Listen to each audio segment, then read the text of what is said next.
অনেক অনেক দিন আগের কথা। শান্তিপুর নামের এক গ্রামে এক গরিব কৃষক তার বুড়ি মায়ের সাথে বাস করত। তার নাম ছিল অর্ণব। অর্ণবের একটা ছোট্ট জমি ছিল, যা একেবারে শুকনো আর ফাঁকা হয়ে গিয়েছিল। তবু সে দিন রাত সেই জমিতেই কঠোর পরিশ্রম করত। হঠাৎ এক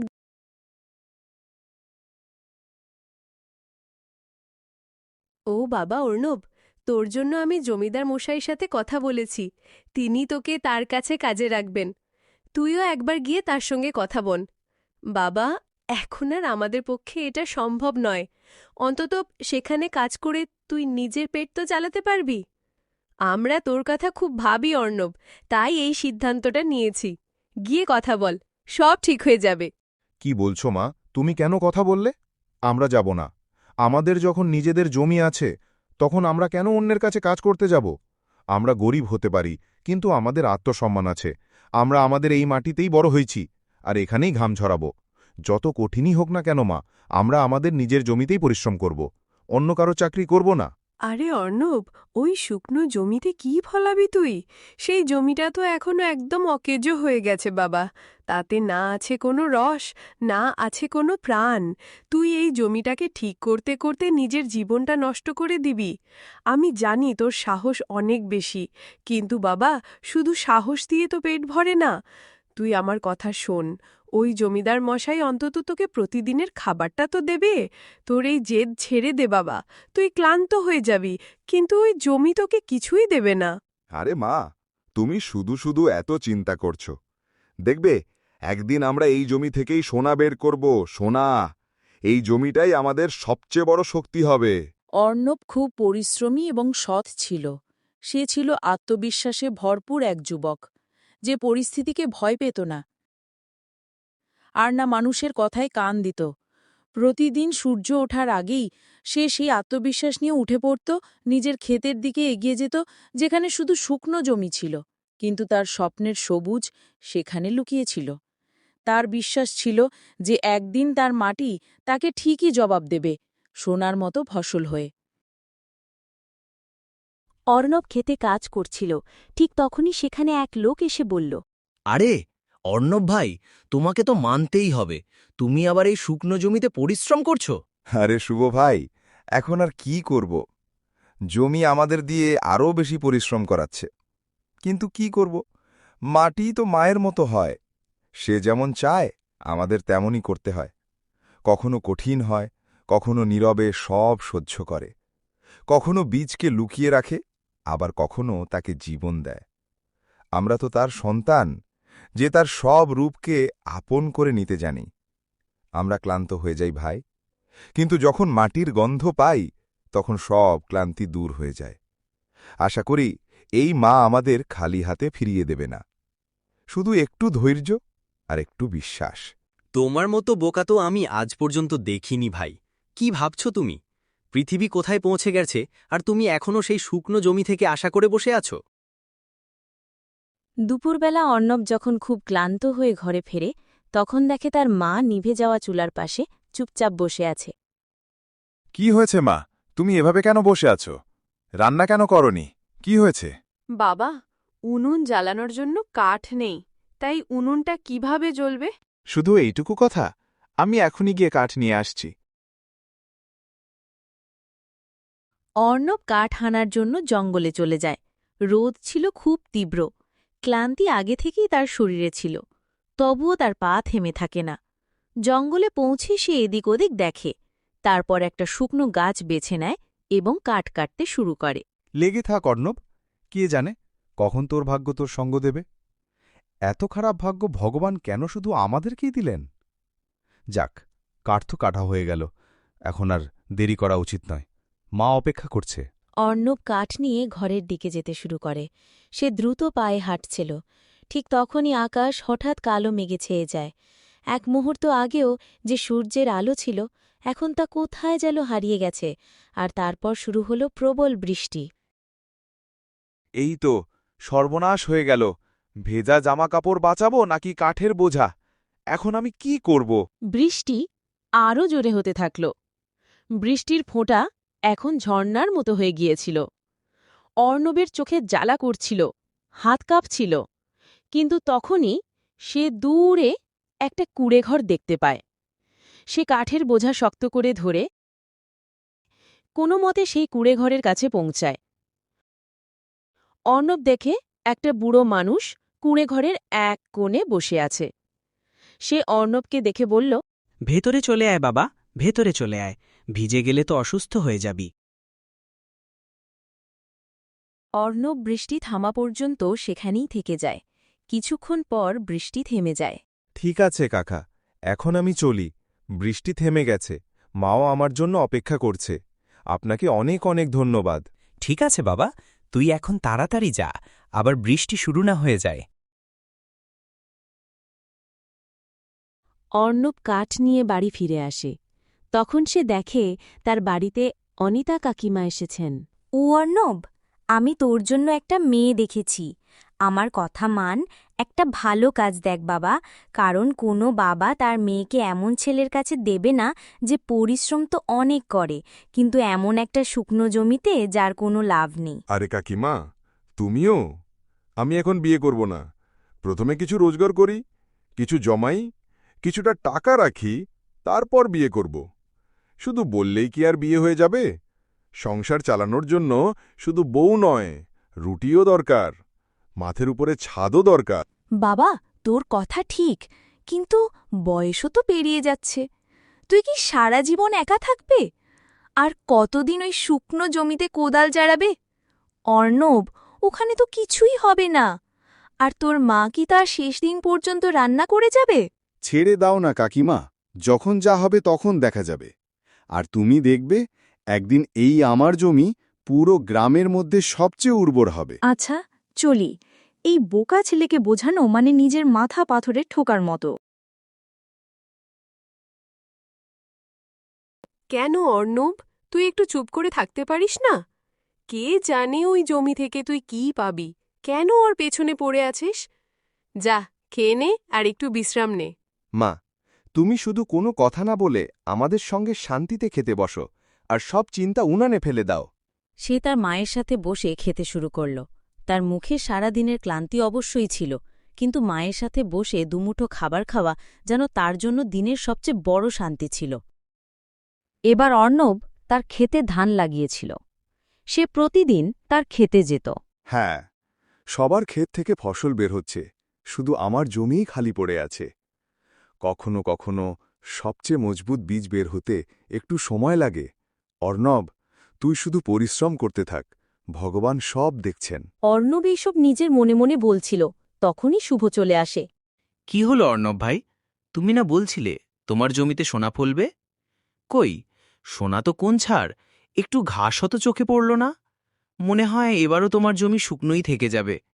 এইটুকু বলে সে হেসে সেখান থেকে চলে গেল। অর্ণবের মন খারাপ হয়ে গেল। রাগে সে কুঠার নিয়ে জঙ্গলের দিকে বেরিয়ে পড়ল। হাঁটতে হাঁটতে সে জঙ্গলের অনেক ভেতরে চলে গেল। অর্ণব কুঠার তুলে নিল এবং রাগে কাঠ কাটতে লাগল। মনে হচ্ছিল সে কুঠারটি দিয়ে গাছ না তার দুঃখ আর অপমানকে কাটছিল। অর্ণব যখন কাঠ বেঁধে ফিরে যাওয়ার জন্য ঘুরল, তখন সে বুঝতে পারল যে সে রাস্তা ভুলে গেছে। চারপাশে একই রকম গাছ, একই রকম পথ দেখা যাচ্ছিল। সে বুঝতে পারছিল না কোন দিকে যাবে। অর্ণব রাস্তা খুঁজতে খুঁজতে এগিয়ে যেতে থাকল। চারপাশে ঘন জঙ্গল ছিল। গাছের ডালপালা একে অপরের সঙ্গে জড়িয়েছিল, আর জমিতে শুকনো পাতার স্তর বিছানো ছিল। প্রতিটি বাঁক, প্রতিটি গাছ তার কাছে একই রকম মনে হচ্ছিল। তখনই সামনে হালকা কুয়াশার মধ্যে দিয়ে সেই বুড়ো মানুষটাকে আবার দেখা গেল। কাকা, আপনি এখানে? দেখুন না, আমি রাস্তা হারিয়ে ফেলেছি। আপনি কি আমাদের রাস্তাটা বলে দেবেন? হ্যাঁ বাবা, চলো, আমি তোমাকে রাস্তা দেখিয়ে দিচ্ছি। কাকা, আপনি এত ঘন জঙ্গলে কিভাবে? বাবা, আমার বাড়ি এখানেই কাছে। আমার বয়স যখন কম ছিল সেই দিন থেকে আমি এখানে কাঠ কাটতে আসতাম। এখন তো আমি বৃদ্ধ হয়ে গেছি, শরীরও সঙ্গ দেয় না। আমি একা আমার মেয়ের লালন পালন করেছি। ওর মা অনেক আগেই চলে গিয়েছিল। আমি তাকে পড়িয়েছি, কিন্তু এখন যখন তার বিয়ের কথা আসে, তখন আমার মতো গরিবের মেয়েকে কেউ বিয়ে করতে চায় না বাবা। আমার নাম অর্ণব। আমি কাছেরই এক গ্রামে থাকি, আর আমি একজন কৃষক। কিন্তু সত্যি বলতে, এবার ক্ষেতে ধান তো লাগিয়েছিলাম, কিন্তু কিছুই হবে না। সবার ক্ষেতে ফসল ঝলমল করছে, কিন্তু আমাদের জমি যেন আমাদের উপর রাগ করেছে। তাই আজ রাগে আমি কাঠ কাটতে জঙ্গলে চলে এসেছিলাম। সব ঠিক হয়ে যাবে বাবা, তুমি চিন্তা করো না। বাবা, তোমাকে দেখে খুব পরিশ্রমী মনে হয়। একটা কথা বলবো? হ্যাঁ কাকা, বলুন, কি বলতে চান? তুমি কি আমার মেয়েকে বিয়ে করবে? আমি জানি আমি খুব গরিব, কিছুই দিতে পারবো না, কিন্তু তোমার মতো ভালো মানুষকে দেখে আমার মন বলছে হয়তো আমার মেয়ের জীবন ভালো হয়ে যাবে। আমি তোমার কাছে কৃতজ্ঞ থাকব। জানি না কখন মারা যাই।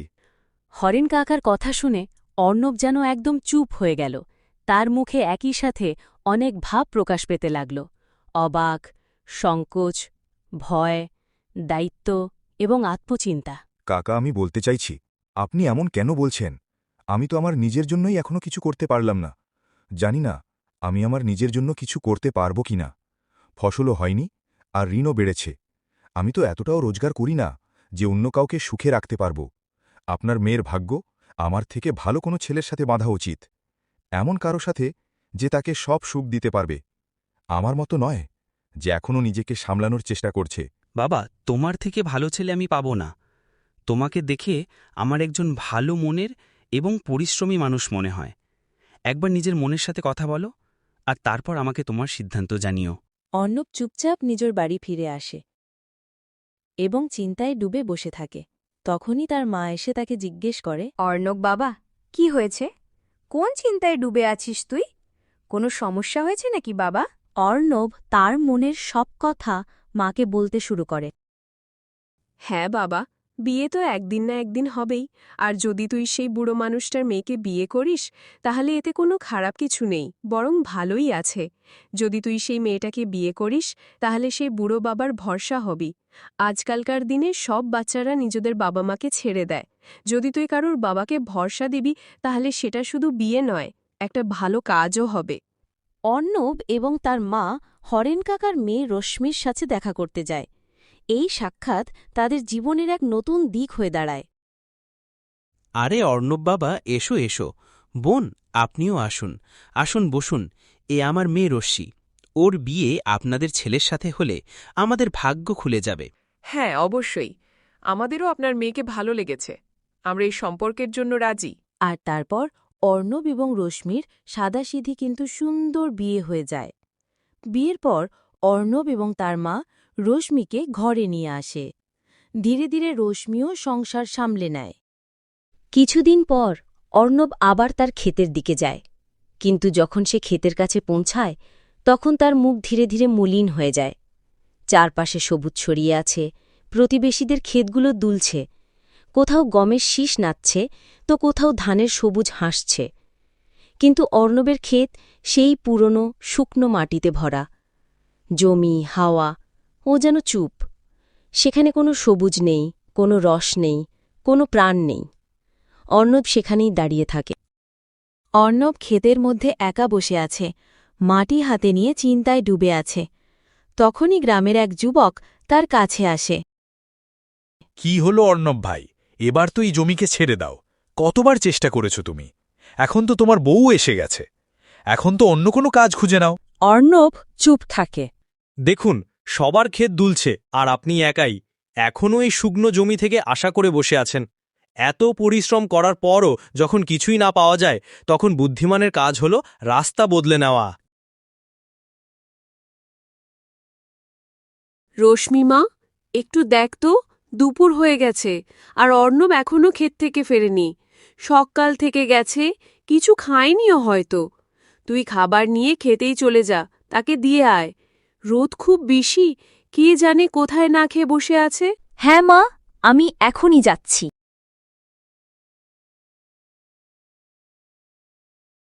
অর্ণব ক্ষেতের মধ্যে মন খারাপ করে বসেছিল। তখনই সেখানে রশ্মি খাবার নিয়ে পৌঁছায়। শুনছেন, খাবার নিয়ে এসেছি। মা পাঠিয়েছেন, বললেন দুপুর হয়ে গেছে, এখনও ফেরোনি, নিশ্চয়ই তোমার খিদে পেয়েছে। নাও, খাবারটা খেয়ে নাও। আমি খুব চিন্তায় আছি। দিনরাত এক করে দিয়েছি, মাটি ভিজিয়েছি, বীজ দিয়েছি, প্রার্থনা করেছি, তবুও ফলাফল সেই একই, খালি জমি, খালি স্বপ্ন। আমি বুঝতে পারছি না অবশেষে আমাদের পরিশ্রমে কি কমতি থেকে গেল। প্রতিবেশীর ক্ষেতগুলো দুলছে, সব দিকে সবুজ, আর আমাদের ক্ষেতগুলো যেন কিছু জন্মাতে অস্বীকার করছে। কেন আমাদের ফসল হচ্ছে না? এই জমি কি আমাদের থেকে মুখ ফিরিয়ে নিয়েছে, নাকি আমাদের ভাগ্যই খারাপ? প্রতিদিন আশা নিয়ে আসি, আর প্রতি সন্ধ্যায় খালি হাতে ফিরি। এখন তো মন ভেঙে যাচ্ছে। রশ্মি এগিয়ে যায়। যেই তার পা ক্ষেতের মধ্যে পড়ে, অর্ণবের এক অদ্ভুত অনুভূতি হয়, যেন শুকনো জমিতে কোনো হালকা সবুজ সরতে শুরু করেছে, যেমন বাতাসে এক নতুন গন্ধ মিশে গেছে। আর এক মুহূর্তের জন্য সে সব ভুলে যায়, চিন্তা, শুকনো মাটি, অসম্পূর্ণ স্বপ্ন। সে বুঝতে পারে হয়তো এটাই সেই পদক্ষেপ যা এই জমিকে আবার জীবিত করে তুলতে পারে। চলো রশ্মি, বাড়ি যাই। আমরা সেখানেই মায়ের সাথে খাবার খাব। আমার এখানে মনটা কেমন যেন করছে। আমাদের বাড়ি যেতে হবে।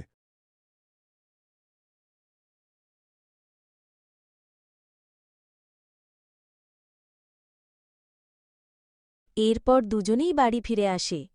তিনজন একসাথে বসে খাবার খায়। এখন অর্ণবও আশা ছেড়ে দেয়। সে চুপচাপ জমিদার মশাইয়ের কাছে গিয়ে কাজ ধরে নেয়। কিছুদিন কেটে যায়। একদিন সকালে গ্রামের এক কৃষক সুবোধ হাঁপাতে হাঁপাতে দ্রুত পায়ে অর্ণবের বাড়িতে পৌঁছায়। অর্ণব ভাই, ও অর্ণব ভাই, কোথায় আছো? তাড়াতাড়ি বাইরে এসো, খুব বড় একটা ঘটনা ঘটেছে। অর্ণব, তার মা এবং রশ্মি তিনজনই তাড়াতাড়ি বাইরে আসে। কি হয়েছে সুবোধ? এত তাড়াহুড়ো করে কেন বলছো? সব ঠিক আছে তো? আরে আমার সাথে চলুন, আসুন, আপনাকে কিছু দেখাতে হবে, খুব বিশেষ কিছু। অর্ণব এবং সবাই সুবোধের পেছনে পেছনে চলতে শুরু করে। গ্রামের কাঁচা রাস্তা দিয়ে তীব্র রোদ পার করে অল্প সময়ের মধ্যে তারা অর্ণবের ক্ষেতের কাছে পৌঁছায়। যেই অর্ণবের চোখ সামনের দৃশ্যের ওপর পড়ে, সে সেখানেই থমকে যায়। তার চোখ বড় হয়ে যায়, শ্বাস থেমে যায়। সামনের দৃশ্যটা কোনো অলৌকিক ঘটনার চেয়ে কম ছিল না। যে জমিতে বছরের পর বছর ধরে একটি পাতাও জন্মায়নি, আজ সেখানে ছোট্ট সবুজ চারা উঁকি দিচ্ছিল। মাটি যেন হাসছিল, আর বাতাসে সতেজতা মিশে গিয়েছিল। মা, এটা আমাদের জমি, দেখো না, অবশেষে এতে গাছপালা এসে গেছে, আর শুকনো নেই, এখন জীবিত হয়ে গেছে। মা, এই সব রশ্মির জন্যই হয়েছে। সেই দিন যখন তার পা এই জমিতে পড়েছিল, আমার এক অদ্ভুত অনুভূতি হয়েছিল, যেন মাটি কাউকে আপন করে নিয়েছে, যেন কেউ একে আবার জাগিয়ে দিয়েছে। আর দেখো মা, আজ সেই জমি থেকে গাছপালা বেরিয়ে এসেছে। বাবা, অবশেষে তোর পরিশ্রম সফল হয়েছে। বাহ ভাই অর্ণব, তোমার পরিশ্রম তো তার রং দেখিয়ে দিয়েছে।